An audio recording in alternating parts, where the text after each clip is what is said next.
I'm Steve Patrick. I'm the Executive Director of the Aspen Forum for Community Solutions here at the Aspen Institute.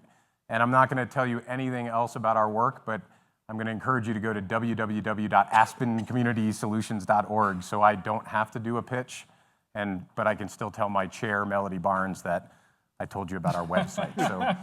So that's the sort of nature of the introductions. We're going to be pretty informal with this panel. We couldn't be more excited about the panelists and about the topic, the power of youth, which is a passion that runs through all of us sitting in this panel. So why don't I start by just giving you name and title of our three panelists, and then as I ask questions, I'll weave in some background, a little more background about each of our esteemed panelists. So down at the end is John Bridgeland. You can call him Bridge, everybody else does. Bridge is the president and CEO of Civic Enterprises and also chairs the Franklin Project here at the Aspen Institute. Over here right next to me is Craig Kielburger. I'm messing with you guys. And Craig is the co-founder of Free the Children and co-founder of Me to We, correct? Mm-hmm. And last but not least at all is Tom Wilson, who's the chairman and CEO of Allstate.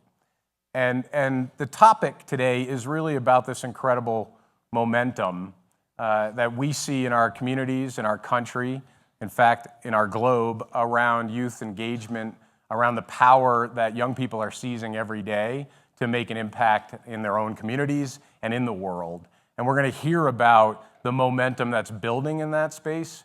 We know from all kinds of different data points that this is the most active rising generation we've had in the history of measuring these kinds of things, but there's still opportunity to grow the movement of youth engagement, and it's still a work in progress. And we're going to hear from the leaders in that space about this incredible momentum and about how to build more momentum in terms of the power of youth. And I want to kick it off with Tom Wilson, the CEO of Allstate. And I have to say, so I've been around the service movement for 20 plus years. And have attended probably 10 different national service conferences and 5 or 6 different national service learning conferences. And so that means I have a whole bunch of those conference bags, none of them as cool as the Aspen Institute conference bag. And almost every single one of them says sponsored by Allstate on it. And so Allstate has been in this service world for a while. And I think, Tom, first of all, a little background. I'm not going to list your own service experience, but I counted how many boards you serve on, and it's double digits. And so you live the mantra of service, and that's quite impressive. You walk the talk. And we know Allstate, over 50% of your employees are engaged in service. But more recently, you all have made a real commitment to, not a pivot, but kind of an expansion to say, there is power in youth engagement more broadly defined and power in young people. And that brought you to Craig's organization. And I'd love for you to just talk a little bit about how Allstate created this deep partnership with We Day and with Save the Children, if you wouldn't mind. Sure. Well, it's actually an Aspen Ideas Festival story. So as you said, our company's always been interested in helping people, and particularly youth. And I've always been interested in change and something about products. So I was here actually getting ready for a panel, and a friend of mine who's sitting out in the audience kept saying, "You got to meet this guy. Or this friend wants you to meet this guy." And I'm like, no, I got to get ready. Like I'm going to look like a dope up there. And he's like, no, and he keeps bugging me, right? And so after I realized he's like 5 minutes. I'm like, okay, I'll give you 5 minutes because I figure it's going to be shorter to give 5 minutes than to get rid of him, right? So Craig shows up and he shows me this video about youth empowerment. And I see the video, and within minutes, I'm showing him commercials we're doing on Force for Good, and I wasn't prepared when I got to the panel at all. But I was so moved by what he did. So actually, if we could, I wouldn't mind showing the video. It's like 2-3 minutes, and it'll show you the power of youth, and you'll see what a great product it is. Great, thanks. Let's tee it up.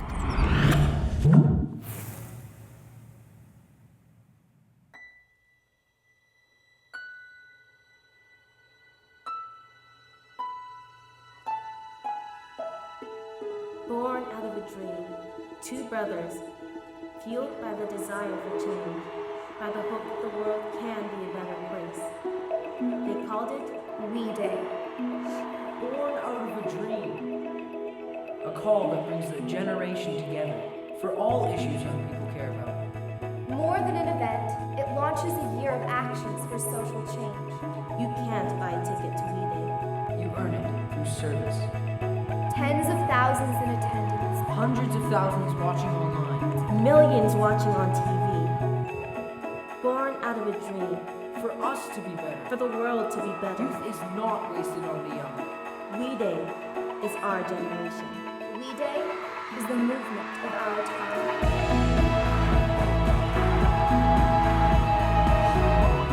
One heart with courage is a majority. There is no room like this room anywhere on the planet. We Day is more than a one-day event. It launches a year-long series of actions to better our global community. And we make that commitment today. Together, we have already done so much. Our generation is about to change everything. We are united, we are strong, we are unbreakable, and we are unstoppable because that is the power of we. I stand here in front of you as living proof that we can redefine what is possible. You can all work together to make the world a better place for everybody. We all must do it together. I know that there's someone out here in this audience who's being bullied, and I know that they need someone to look up to. Please stay true to yourself. Please just remain who you are and know that we have each other's back. I know we all have some weaknesses, but it does not mean that we don't deserve to be special. We Day is all of you, the few, the dedicated, coming together to change this world. Tonight, we are young, so let's set the world on fire. We can burn brighter than the sun. Some people don't think it's cool to help others. Personally, I think it's the coolest thing in the world. So keep doing what you're doing. Be leaders, not followers. Together, we can all change the world. We Day is incredible. We Day was phenomenal. I've never experienced anything like this before. We Day has changed my life. I'm so impacted. I can't even describe to you. I'm so excited to get started. Are you ready to change the world? You guys are awesome, We Day. So I see this video and I'm like completely sold. Because first, youth have changed the world on everything. Every major social thing done in the United States has been youth. So that's a good thing, right? This is a great product, right? These kids, and they're trying to expand across the United States. So next thing I know, we come to Illinois, 100,000 kids, year one, doing community service, 15,000 of them in an arena like this screaming, which is about recognition. And it's about telling these kids they believe. It's the funnest thing I do. So absolutely, it's very rewarding. So how did it become a formal partnership? Was it a big grant? Well, we have money and they have need. Good. So our team got on it. I will say, you always want to be careful when you ask your team to do something because I asked they might do it, and they got on top of it, and we decided. We're everywhere in the United States. They're not. They basically own Canada, so they're saturated the market in Canada, trying to expand down the United States. And so we said, we'll help you. And so we just decided to help them expand nationally because we got people everywhere. And our organization has really leaned into it. In fact, when we had the We Day in Illinois, we had 300 people from our office volunteering, and they all send you emails. They're all like, it's almost like I gotta shut the list off, right? Because they would all leave their computers and go to We Day. But it's great. Our organization loves it. Great. That was also very Jump modest. in. You asked how it came about. Tom became our co-chair. Fabulous. So helping to Great. make this come alive in an This incredible way. happens all the time at the Yes. Aspen Ideas Festival. We do owe a huge thanks to, seriously, and I know people sit in rooms and I know they run into nonprofits all the time, but it literally, the festival made the connection. Steve Robinson, Janet Crown teed up a conversation. Next thing we know, Tom's got his team around. Incredible conversations happen in these hallways that make a huge social impact. Well, and tell us about that impact. So tell us in real time the work you're doing, what it looks like, how young people engage. Just give us a little snapshot of some of what we saw. We have a belief system that education needs a transformation, and I think a lot of people share that belief. And how do we take service and embed it within schools?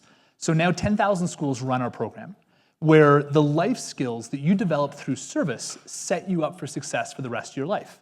And we want that at the youngest of ages. So we look at K through 12 education and baking that into the school curriculum. So in a meaningful, engaging way. So weekly curricular resources, monthly service campaigns, speaking tours. We have about 300 full-time people who mentor kids in schools and work with them on their portfolios of service projects.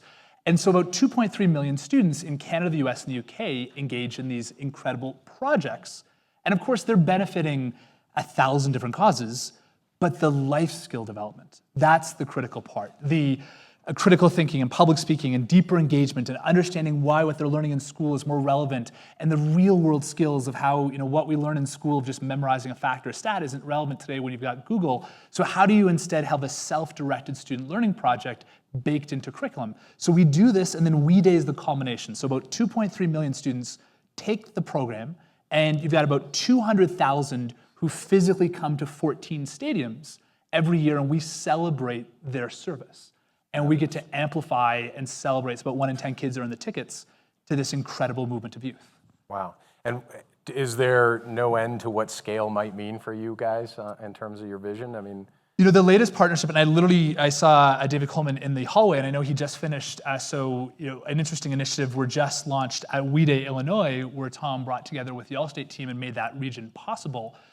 We just announced a partnership, for example, with College Board, and specifically AP, and we're now taking what we do for service and baking it into AP courses.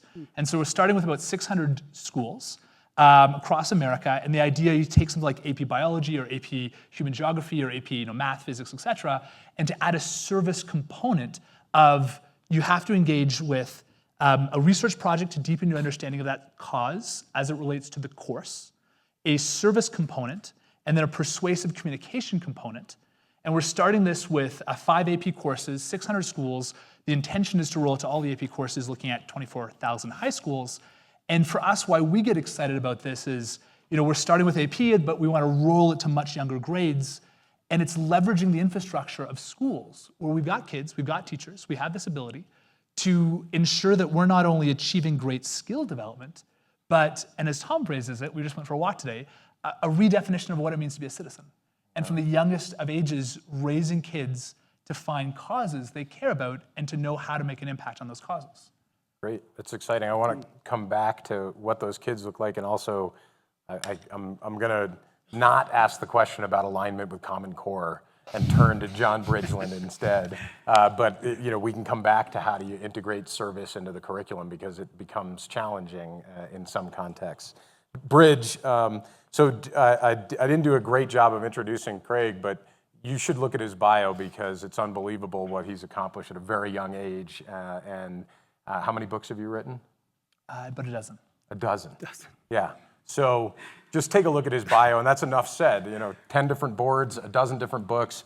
Bridge has done a dozen different things to help transform our society. So I'll start by not referencing service, but I don't know if folks followed this past year, Secretary Duncan announced that we finally had gotten above 80% in terms of the high school graduation rate.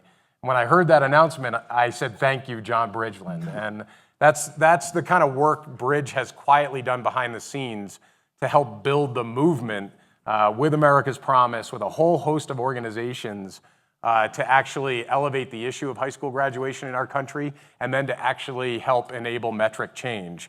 He won't take credit for it. Everything he does is as a servant leader, but he's done the same work in the service space as well, whether that's when he was head of domestic policy for President Bush, or more recently serving on the White House Council for Community Solutions with President Obama, which I'm appreciative of, because our Aspen Forum for Community Solutions was born out of that, so I would not have a job were it not for Bridge either, so I should thank you for that too. So here's a guy who has been plugging along on these kinds of social change efforts for years, and in particular on service. You've been at it going back to before the White House. And you came to Aspen with a renewed vigor for scaling national service and launched the Franklin Project. Tell us what that looks like, and then tell us about this service year opportunity, which actually kind of builds on what we just heard about. Well, I'm so inspired by what Craig and Tom do. I feel like we should change our name to We Year after that. All right. Great display. So how many of you were here 3 years ago at Ideas Fest when General McChrystal spoke in the tent? A few of you. So as you know, he just come back from commanding troops in Iraq and Afghanistan and said for the first time in history, less than 1% of Americans are serving in our nation's military, leading to the complacent assumption that serving the country is someone else's job. And he went on to call for large-scale civilian national service. And what's so extraordinary is that as we dug deeper, we discovered there were 5 times as many applications among young people for programs like AmeriCorps and VISTA and Conservation Corps. We discovered after 9/11 there were 150,000 applications to join the Peace Corps. And when I called the Peace Corps director, there were 4,000 slots. We doubled it, more than doubled it. Shriver had gotten it up to 16,000. John Kennedy said the Peace Corps would be truly serious when we had 100,000 Americans serving abroad every year, the influence it would have on our foreign policy and on our cultural understanding. So the demand from young people is so extraordinary to serve their country. We also learned from General Frakely that young people are going into military recruiting centers, and 75% of them are turned away because of health reasons, behavior, or they haven't finished high school. And so we thought, the military recruiters saying, we want to pivot and send those people to Habitat for Humanity and Teach for America and City Year and into full-time service experiences. So why now? Trust right now is at the lowest levels among one another and in key institutions in our history. And we see the fraying of communities in places like Ferguson and Baltimore and Charleston. And I know national service is not the complete answer, but we think that bringing together young people of different races and ethnicities and income levels and backgrounds in common problem solving for a full-time service year, we serve experience would be transformative in terms of building trust around problem solving. We also, Bob Putnam just produced this incredible book called Our Kids, The American Dream in Crisis. I think it's the most important social policy book I've read in a generation. He'll be here. He's here, and please go to his session because he talks about, for the first time, if you're born into poverty, you will not do as well as your parents did. And we think one answer is actually a service year to give opportunity youth, young people disconnected from school and work, the chance to develop some social capital, develop their skills. And so we think the time for a service year, our goal is to get 250,000 young people doing a service year every year within the next 5 years. And then by the 250th of the signing of the Declaration of Independence in 2026, have 1 million young people who do a service year. It'd be 1/4 of a cohort. So, when young people would talk to one another, it wouldn't just be where'd you go to high school, where are you from, where are you going to college, where'd you do your service year?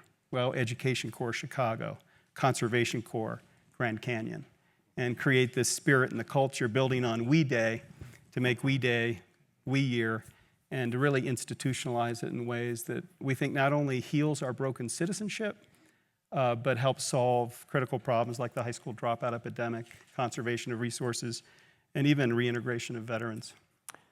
Bridge, do you mind just staying on the service year for a second and talk about the public investment? Because it feels like we've had stops and starts, a couple steps forward, a couple steps back. Step forward with the first President Bush in creating national service and points of light, and then leap with the Corporation for National Community Service, Clinton. The goal, if you go back to Kennedy, right? Kennedy wanted, 100,000? 100,000, yeah. In the Peace Corps annually. And what's the highest we've gotten? So Sergeant Shriver, who's just an extraordinary person, within 5 years had gone from zero, sending 500 volunteers, some of them to Tanganyika and places in Africa. And by 1966, he had it up to 16,000. 2-year commitments, about $40,000 to $50,000 per Peace Corps volunteer. But actually, Craig and Tom are, on to the big idea, which is extraordinarily, we've always looked to a U.S. president and then the Congress to create a federal program. And Roosevelt does it in the Great Depression. We get 3 million young unemployed men. They plant 3 billion trees.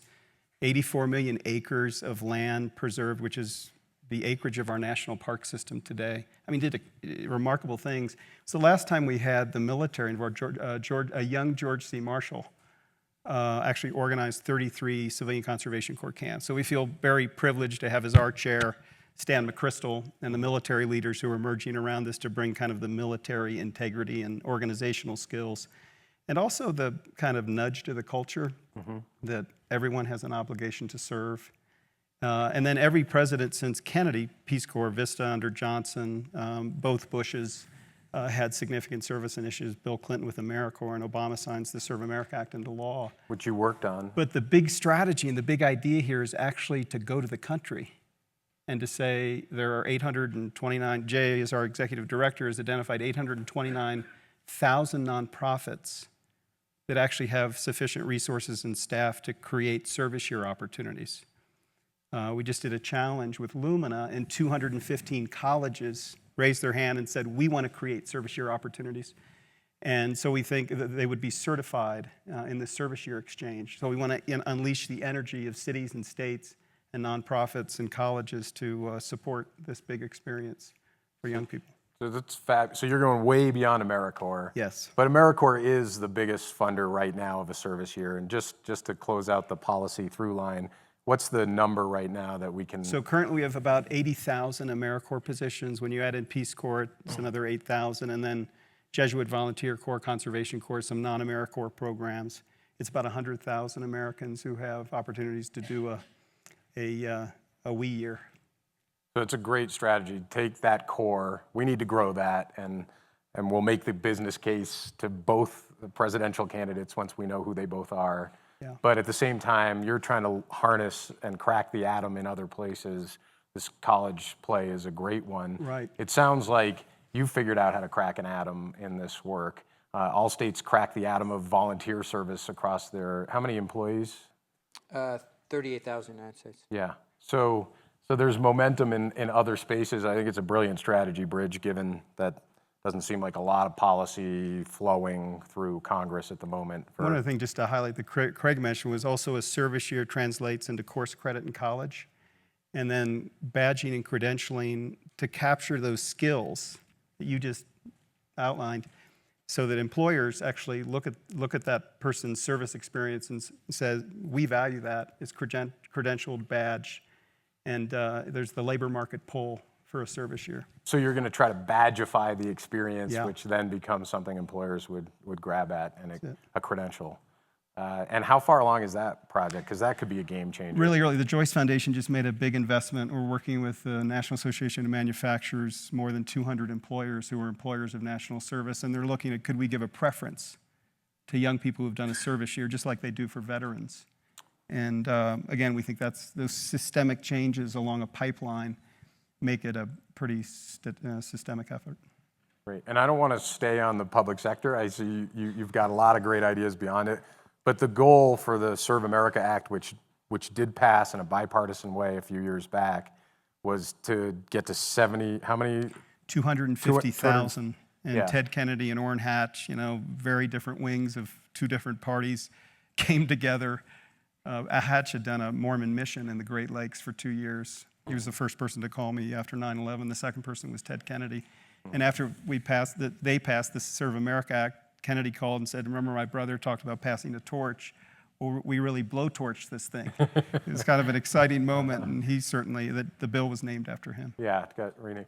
But it's just worth noting that we have enabling legislation for 250,000 Americans to serve a full-time year.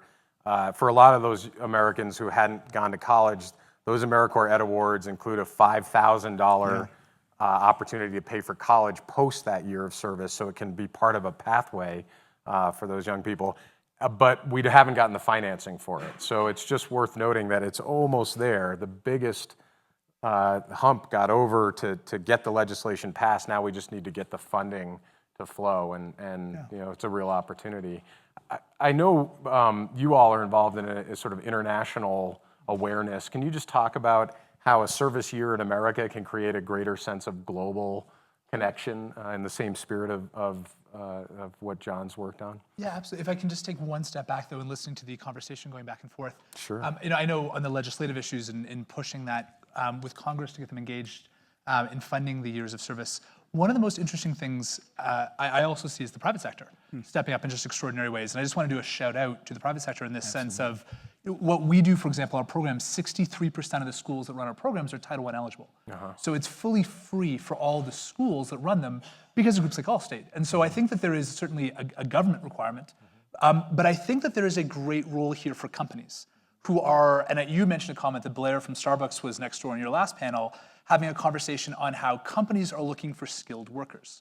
And so we get to see this with elementary, middle, and high school, mostly middle and high, we run most of our programs, where the life skill development is great, whether you're going to college, whether you're going to year of service, or whether you're going straight into the workplace. Because frankly, a lot of what they teach in high school isn't always relevant for students. Like, there was a young woman in Seattle, where I know you're from, and when we first launched the programs back when we were talking years ago, who was on the verge of dropping out, and her response was, she wasn't going to college, she knew she was going to likely be earning the same thing pre or post dropout, and she didn't see the point. And she heard about the projects that we were doing and said, this makes sense to me because I got a younger brother. I want to work on issues to keep him out of gangs. I've used food banks. I like to refill those shelves.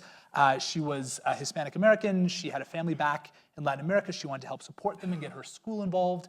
And suddenly school became more relevant for her. And so these great life skills that she was developing, well impacting causes that were very real world. But to the international side, and one of the things that we do, and actually an invitation for those of you who've got kids and grandkids, if I can put this out there, is we have schools in North America not only volunteer and help locally, but they also can help globally. And so we connect their school here with a sister village around the world. And so they can learn about another culture, another region of the world. At a very young age, it opens their eyes, when they're in upper elementary or middle or high school. And we even do volunteer opportunities for youth and families. So every year, about 5,000 students who are high school students do volunteer abroad work with us over the summer. And they go overseas and they build and they teach and they serve and they learn about development. And this became such a growth area that we now do the volunteer trips for like KPMG and Virgin and family trips and intergenerational trips. And it's to build this culture around service that whether you are helping at home or around the world, it is very real and tangible at any age. Like even when we do our family volunteer trips, we have kids who are 7, 8, 9, and 10 years old. And we created all of this because when we started this, when we were kids, we couldn't find others who would help younger kids start their service. And I believe you've got to start young and set on that life path. Yeah, it's a cascading world. So you got the federal government, right, and state governments, and then you got private industry. I think parents can do this too. This is about thinking about youth differently. Yeah, it is thinking about youth as leaders, not as supplicants. Thinking of them as customers, not as projects. And we tend to think about our youth. So a lot of the people in the weed, they'll do like a bake sale. They raise $100 and they give it to somebody. You don't need to have. I mean, it's great. We have the construct. I'm happy we do it. We love rolling it out to people, but. You can do that in every community in America. Every parent can do it, but it requires us to think about our kids a little differently. So we have a problem with violence in Chicago, and I was a little frustrated with the nonprofit world because it was like, oh, we got to do an RFP, and we got to, it's going to be like 6 months. I'm like, hey, it's like going to be June soon. When it gets hot in Chicago, we got problems. Let's do something now. No adults could come up with the answer. So we got 14 kids out of these impoverished neighborhoods, just normal kids out of CPS, so they're not getting the best education in the world. We hooked them up, and we said, let's treat them like customers, not as projects. So let's ask them, what do you think we should do? You're in charge. What do you think we should do to reduce violence? We hooked them up with some innovation people. They came up with 9 great ideas. We're going to fund 4 of them. And they're not big dollars, It's like, instead of cleaning up the lot every year of the city of Chicago, you pay us to clean up the lot, then we go away, and next year everybody comes back and dumps all their crap on it, so we clean it up. Why don't we make it someplace that's safe we can go in, like a community place? Cost $1,000 a lot or something like that. So I think some of it also is about us when we're thinking about youth empowerment, we as adults have to change our view of them because they're more likely to have the answer than we are. Let's stay on the paradigm shift. Build on Yeah, that because I thought you might. I think youth are our greatest untapped asset, and I've had the privilege of working on malaria, and it's a fully preventable and treatable disease. It previously killed 1.2 million, mostly women and children in sub-Saharan Africa. And there was this campaign that Nothing But Nets and Malaria No More ran, and the poster person for that campaign was a 10-year-old girl who found out that an insecticide-treated bed net, that if a family slept under it, it would save 2 to 3 lives. And so she was the face of organizing the country, basically, to contribute $10, buy a malaria bed net, and save a life. It kind of blossomed into American Idol got a hold of it, and in 2 nights raised $78 million from the American people. And over the last decade, 4.3 million lives have been saved from malaria. And I think back to this little girl. I mean, you actually see her, and it makes you both cry with joy and weep. She's so compelling. And it was that little voice and that little act and that little understanding in all its simplicity and power that in part, has helped change the world. Another thing, when you were at the Gates Foundation, we did this survey of high school dropouts. And the leading reason they gave for dropping out from high school was they didn't see a connection between what they were learning in school and what they wanted to be in life. And I'm haunted by this young woman, Monique, who was 16, and we asked her, what did you want to be in life when you were a young person? And she said, I was inspired by the NASA space program. I wanted to be an astrophysicist. And we said, I'm sorry, a what? And she said, an astrophysicist. And 20 minutes later in the conversation, we asked, what are you doing now? She literally was a prostitute on the streets of Philadelphia and found the market, and many of these young people found the marketplace of the streets. The streets would call me, we would hear. And yet when there was one teacher or a counselor or an adult in the school who made a connection, and we asked them, what's your answer to solving this problem? And they said, service learning. Give us an opportunity to serve in our community and connect it to learning. So I think what Craig is doing, Tom's talking about, is a big part of the answer to keeping young people in school. Yeah, I think it's worth naming the National Council of Young Leaders, which was also born out of some of that work you did with President Obama and the White House Council on Community Solutions, which is actually the largest network of formerly disconnected youth and young adults. They're almost all young people from low-income communities of color who have found a path out and accessed opportunity through service. Many of them went through Youth Build, which is, how many of you have heard of Youth Build out there? A handful. Youth Build is actually a federally funded program founded by a MacArthur Genius Award winner named Dorothy Stoneman, who's been running Youth Build USA for 30 years. It's now run out of the Department of Labor, and there are actually 10,000 young people who get to reconnect to education and opportunity. They build low-income housing and learn a skill while they get a GED or high school diploma through Youth Build. And I want to ask about that frame. You know me, Bridge, I can't not ask about the more marginalized, question of service as an opportunity for low-income communities, in particular low-income communities of color, because there is a critique of the national service movement which sort of says we are in danger in this service world of replicating the inequity that we see around the opportunity world. The same communities that have less access to a great education, less access to a labor market and jobs, less access to a family-sustaining life, also have less access, some argue, to the service world. And I would encourage you not to take the 4 white males on this panel as an indicator that service is narrowly defined in our country. But I think we can do a better job. And I just want to ask you guys this. This is my attempt to be provocative on an afternoon panel at Ideas Festival, and say, how do we address equity in the service movement in the same way right now in real time in our country we're trying to address inequity around racial divide, which we see so much of, inequity around access to opportunity. Is there inequity in the service movement? And how do we address that? How do we think about it?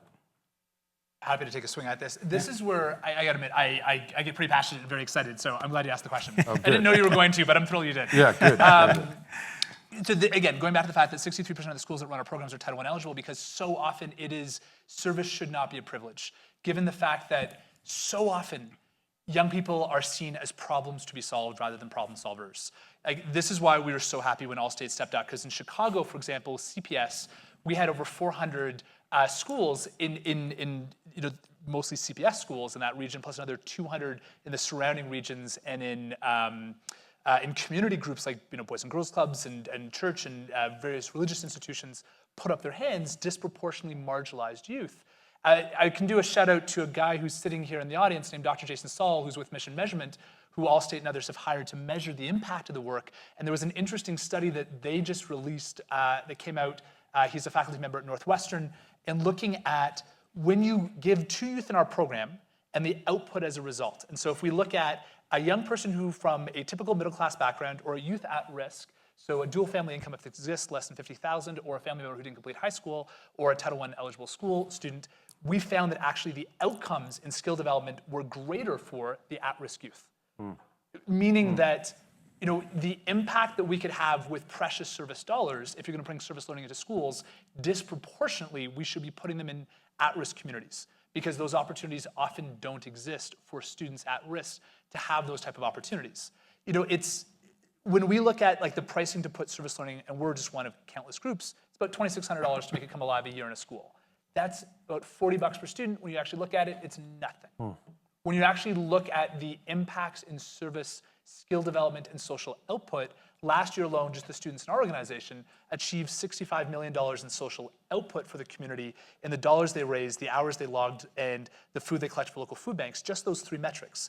Never mind avoiding negative things in our life, and never mind calculating the fact that Dr. Saul and his group looked at that 83% of the alumni continue to volunteer, 80% continue to fundraise for a nonprofit, and 79% voted in the last national election if they were over the age of 18.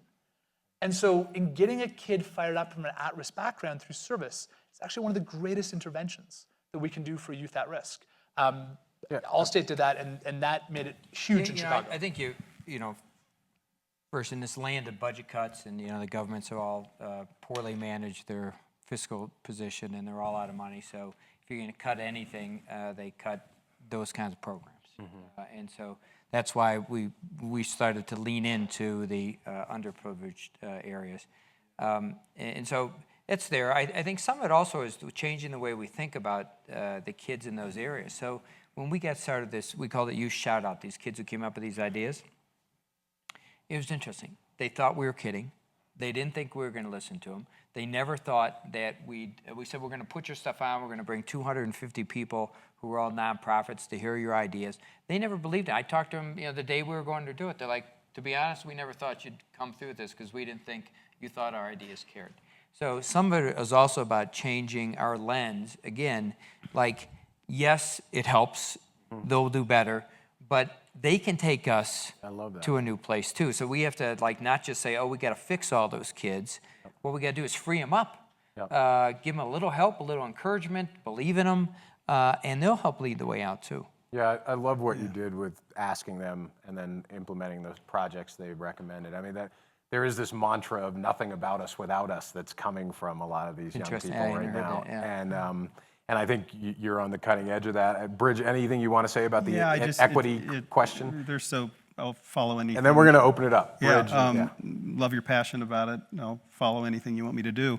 LaShante Moore was this teenage high school dropout, homeless, living on the streets of Washington in Anacostia, and she had 3 children. And I'm co-chair of something called the Earth Conservation Corps, and we found this young woman and brought her in for a service year. And like you said, society views LaShante as a problem to be solved, and there's welfare, and there's, different social services, and that safety net's absolutely critical.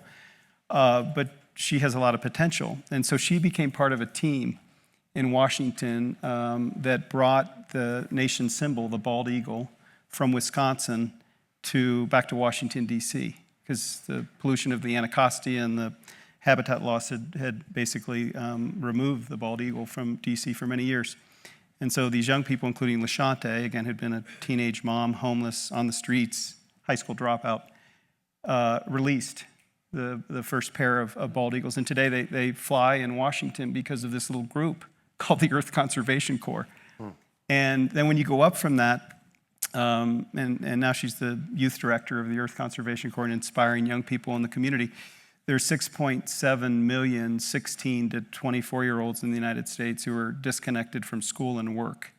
And if you're not compelled by the moral imperative to reconnect them and give them opportunities to demonstrate their potential, we go to policymakers. I know it's tough, but we go to policymakers and say they cost taxpayers $93 billion a year in increased social services and lost revenues from lost productivity.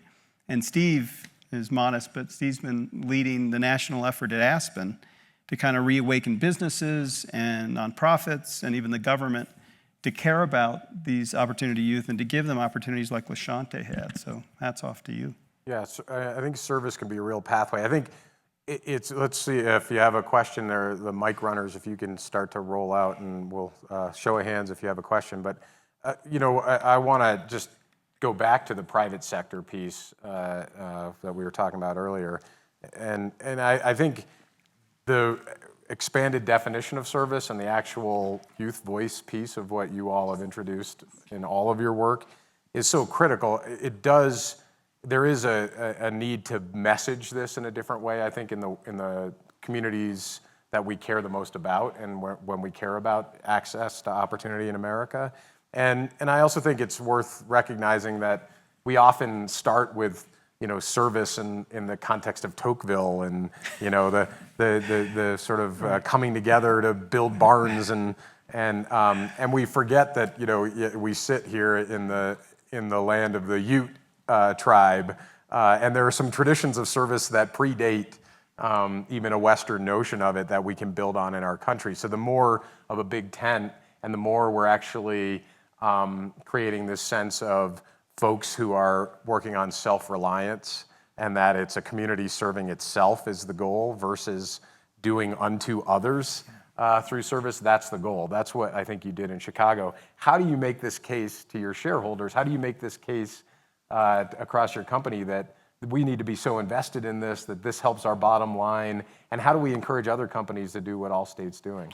Well, first, I think if we're going to treat corporations like citizens, they ought to act like it, which means you ought to give back. Secondly, customers buy from you today from who you are, not just what you peddle. And so they know who you are, so you got to be authentic. You got to be out there doing it.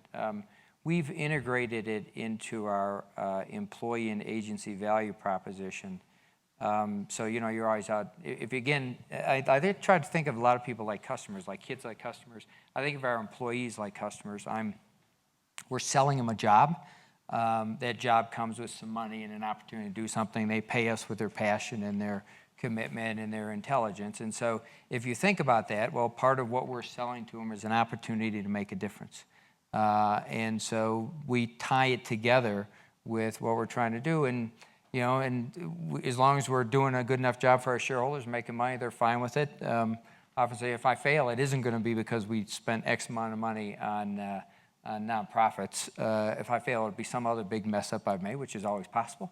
But in the meantime, why wouldn't you do this? Yeah, it's like it's great. You have the opportunity. It's a good thing to do. It's good for your company. You should just move forward and do it. Questions for our panelists? Raise a hand if we've got some questions. There's one over here, one here, one here. So a mic runner on this. No, you're not. I've got a mic here. Yeah, right. Great. Maybe I'll take a step up so you can see me. Hi, my name is Steve Buffone, and I'm the chairman of the board of a group that I know Craig knows called DoSomething.org, sure. Which is a different model than we do. We're not curriculum-based, but we're based on the web and increasingly mobile. Oldest organization in the U.S. mobilizing young people to take action in the communities. We started about 22 years ago. We're tracking to have about 5 million members by the end of this year. Like Craig, we benefit from having a very charismatic and dynamic leader, a woman named Nancy Loveland, who's just a terrific not-for-profit leader in the same league, I think, as Craig. So just 1 second about what we do, and then I'm going to propose maybe another example of a perfect Aspen moment, because I know as We Day has become active in the U.S., we've kind of been circling around each other with Do Something. And I think there's a great potential partnership with our two organizations. Great. And just very briefly, for those who don't know, Do Something. So we're web-based, and our founding principle is kids don't need an adult. They can't need an adult, a car, or money to take an action. But we have online opportunities and calls for action about every cause that kids care about. And one tangible example of the way we operate is in partnership with a great corporate partner, Aeropostale, we learned a number of years ago that kids care about homelessness, which would have surprised me. We also learned that a third of the homeless in the U.S. are under the age of 18. We contacted homeless shelters. What do kids need? How about blue jeans? So every year, we do a 3-week campaign in partnership with Aeropostale. It's called Teens for Jeans. And for the last 5 years, we've collected well over 1 million pairs of blue jeans in 3 weeks and distributed them to the homeless shelters. So anyway, different approach. We're not curriculum-based. You know, we have Do Something clubs in schools, but we're out there in the same kind of ways I know We Day is. You know, social media, kids know us, they engage, and the Aspen moment is your question My is, Aspen moment should we is- merge? Is that the Aspen moment? No, sorry. It's not a question so much as a proposal. I know Craig knows this, and I'd love to talk with him afterwards, so I apologize. Yeah, It's not so well, much a and you should question talk to Bridge as a too. statement of fact. Bridge is obsessed with the homeless youth problem in our country, so I don't know if you want to respond to that, and then we'll take 2 more questions over here. But thank you, sir, for introducing Do Something to us. Bridge, do you want to? Maybe more questions. I'd love to talk afterwards. Okay, great. Talk afterwards. A couple hands over here. Pick one. Thank you. Hello, I'm Scarlett Sine, and I'm at Crossroads School in Santa Monica, California. I know that Free the Children has a huge presence on our campus, so thank you for that. You guys do great stuff. So I was wondering, because at one point earlier in the summer, I have to apply to college. I found myself stressed because I was like, I don't have enough community service hours, and I was like, that's horrible that I'm stressed about that.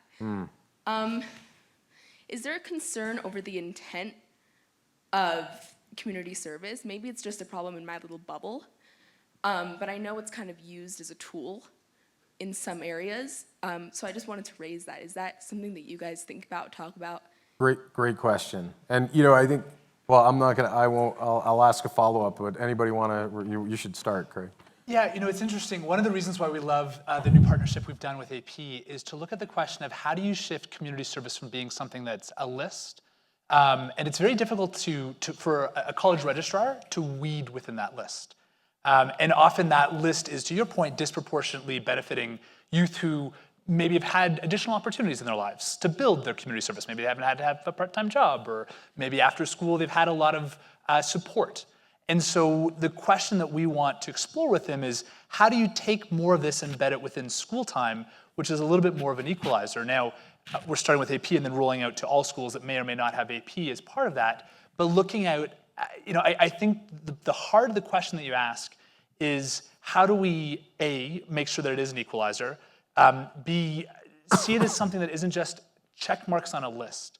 One of the most interesting things we want to do, and David, I'm not sure if he's in the room right now with College Board or not, but it was an interesting thing of actually looking at taking the courses and printing right on the high school transcript if you completed it with service. So linking that together deeply in the school curriculum, and so a registrar at a college knows that you've made that choice. Again, a convoluted way of answering, I think we need to shift. Service extracurricular will always exist, and that is amazing, and that is incredible. But I also think we need to figure out, how do you bake it fundamentally in the school curriculum in a way that it is so core, like reading, writing, and arithmetic is, that it is an equalizer, that you're not suddenly scrambling at the last minute.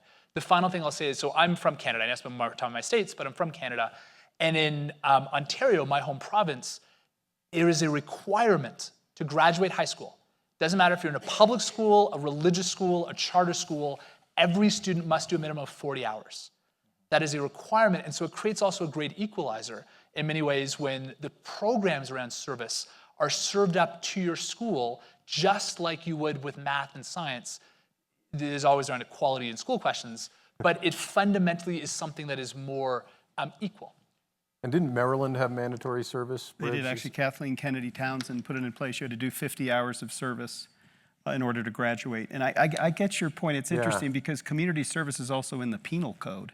It's like something you do if you've, as punishment.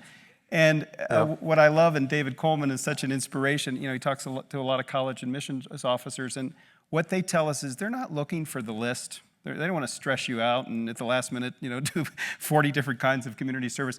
They're looking for a passion, something that you began and started and stayed with over time. And I love your idea of how do we build in systemically into the curriculum, into learning to keep more people engaged in school, and then ignite this sense of service and giving back. And I'm also for, believe it or not, the requirements, because I think a lot of people need to be nudged. And I know if General McChrystal were up here, he'd say he's for mandatory national service. Yeah. Because he saw how transformational it was. It brought people of different backgrounds together in a big experience. And it changed the rest of their lives. Should we take another question, gentlemen? This is open sort of to the panel. You guys talked about a lot of stories of people that were lifted out of poverty, that were in really dire circumstances, that some of these service programs helped them. Do you guys keep data, or do you have follow-up with the fact that some of these people that come from marginalized communities have the sense that maybe they've been forgotten, left behind by society, and what do you think the impact is on their own self-worth, their dignity, but also their view of, being of service to society in general and the communities that they serve? How do they feel impacted by that? Well, it's clearly out there. So in Chicago, we have 18 neighborhoods where the violence is twice the city average. And a lot of times in those neighborhoods, we'll talk about food deserts. We say, hey, it's a food desert, can't get decent vegetables and broccoli and stuff. So we put a decent grocery store there. But really what we have is hope deserts. So they don't believe there's any hope. You talk to these kids who are like, I'm never going to graduate, never going to do anything. I don't think I'm going to live past 18, so it doesn't really matter. And so being engaged in something as small as helping somebody at your church or your neighbor, whatever it is, makes you feel valued. And it raises the value of their own self-worth. It starts to really raise the value of that neighborhood. And so I don't know if there's data on hope deserts, but I think if you talk to the kids, they'll tell you it's there. So I think it does. It helps them. Craig and others might. But I would say one other thing. This is something. It doesn't have. Everybody can do this, right? As an adult, you have the ability to, give kids energy. So I think when kid comes with an idea, do they leave more energized, or do they leave maybe more concerned and experienced, right? You talk them out of it, or you talk them into it, and let them go bang their head against the wall. And the interesting part about that, not only does that lift the kid up, that'll lift you up. So just for those of you who are parents, first thing with parents, you don't want the kid to hit their head on the table, and then you're trying to teach them math, and pretty soon you realize they don't listen to you at all. And then you realize they take you someplace you cannot go by yourself. So your kids really, that experience takes you someplace you would not go yourself. Helping a kid, whether in a impoverished neighborhood or your next door neighbor, believe in themselves to do something, I think can lift them all up. So I think you're right. It helps the kids we're talking about that need help and need that opportunity, but also helps yourself along the way. So we're at time. So I'm going to ask you all if you have one or two other very short bullet points you want to close with, open it up for that opportunity. And then I'm sure we'll all be around for those of you who want to grab these guys for the conversation. And I'll close us out after. John, any closing?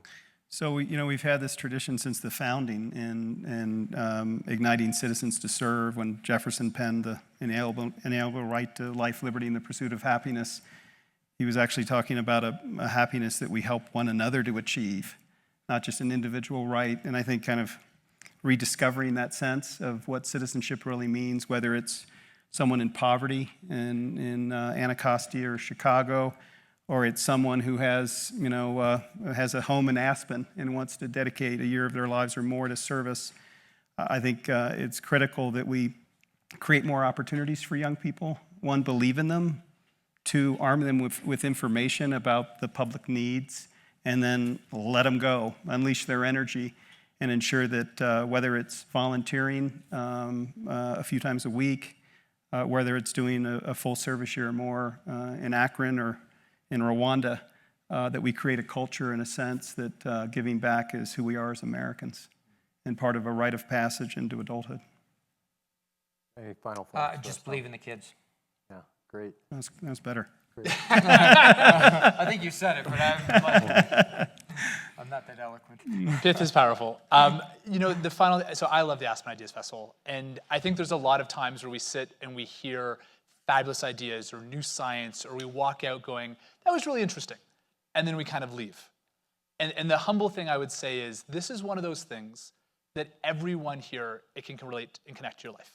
So whether that be you have a young person in your life of, about finishing high school, and you're passionate about making sure they have a national service opportunity, so the Franklin Institute. Whether you are looking for a local hometown nonprofit, do something, any group, church, religious, nonprofit, any organization, fabulous. A company, if you want to support and step up and say that, we believe in the next generation of skills, as students having the skills through service. Tom Wilson was in the audience, in essence, 2 years ago, and then he made this come alive now on a national level for functionally, we're talking millions of students that he and his team had an impact in their lives in a meaningful way.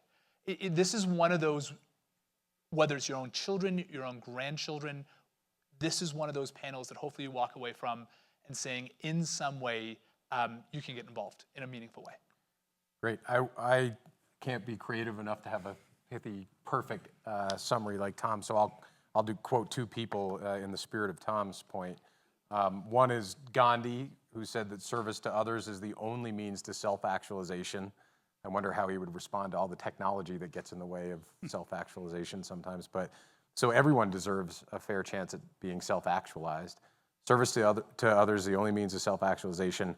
And then, in the spirit of Tom's point, to quote The Who, the kids are all right. So please thank my panel and this panel, and great job. Good job.